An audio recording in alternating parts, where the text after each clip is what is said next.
বিরোধী ভোট একত্রিত হচ্ছে না বা জোট একত্রিত হচ্ছে না, সিপিএম কংগ্রেসের জোট হচ্ছে না, এই বিষয়টা কিভাবে দেখছেন আপনি?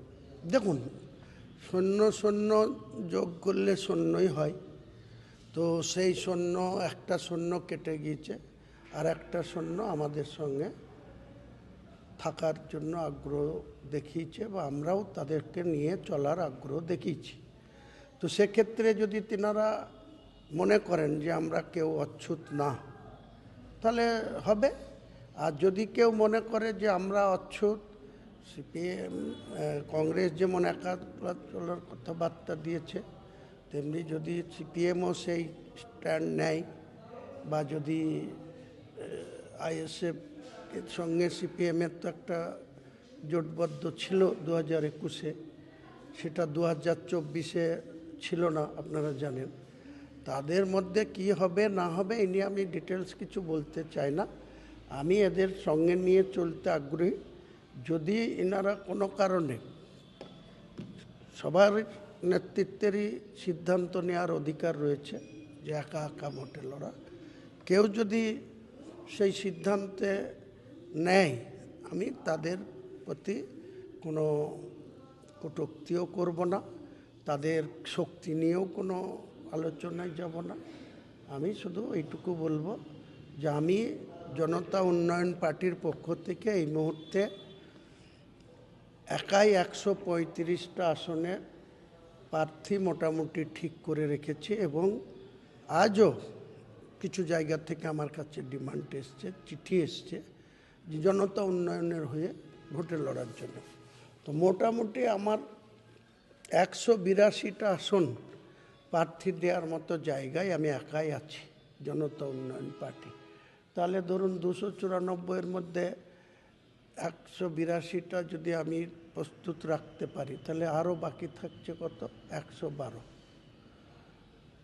তো সেক্ষেত্রে যদি আমাদের সঙ্গে জোট হয়, মিম, সিপিএম বা আইএসএফ, আমরা, সেক্ষেত্রে তো আমার সিট শেয়ারিং কমে যাবে। কিন্তু আমি যতই কমুক, আমি 135-এর নিচে আমি নামব না। আমার জনতা উন্নয়ন পার্টির পক্ষ থেকে আমি 135 প্রার্থী দেবই। যদি জোট না হয় তাহলে আমি একাই 182টা আসনে প্রার্থী দেব, এবং আমার স্ট্যান্ড ক্লিয়ার। আমি কি আগামী দিনে হবে, বাংলার মানুষ কাকে বাঁচবে, কাকে ভোট দিবে, কোথায় কে ভোট কাটাকাটিতে কে সুবিধা পাবে, ওটা আমার দেখার দায়িত্বের মধ্যে পড়ে না। আমি মনে প্রাণে চাই তৃণমূল কংগ্রেসটা ক্ষমতাচ্যুত হোক।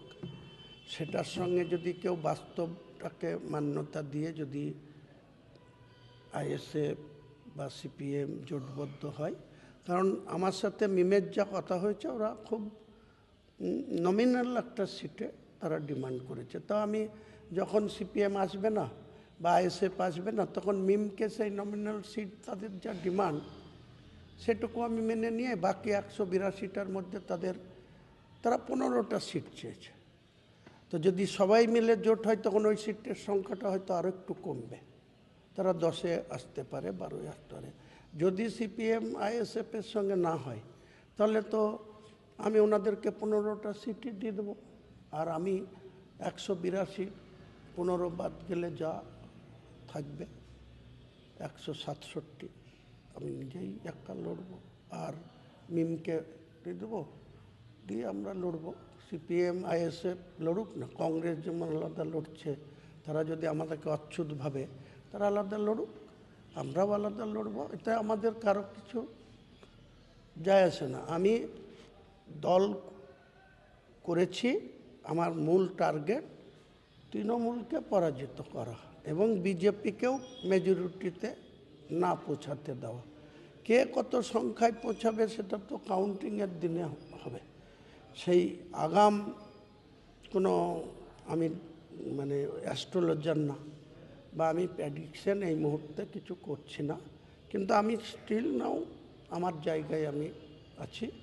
যদি সিপিএম, আইএসএফ এবং মিম এবং আমার যে ইউপি, এই 4টে মিলে যদি জোট হয়, তাহলেও কিন্তু আমি 135টা আসনে প্রার্থী দেব। আমার পক্ষ থেকে, জনতা উন্নয়ন পক্ষ থেকে বাকি সিটের প্রার্থী তারা দেবে, আমি তাদের সহযোগী হিসাবে থাকব।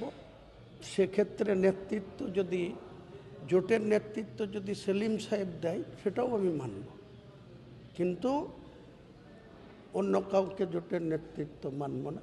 আর যদি তারা সেলিম সাহেবের নেতৃত্বে মিম, আইএসএফ, আমার জনতা উন্নয়ন পার্টি 135টা আসন এবং বাকি যে আসন থাকবে সেই আসনের সেলিম সাহেব নেতৃত্ব দেয়, আমাকে সহযোগী হিসাবে রাখে, তাহলে আমার কোনো ইগো নাই।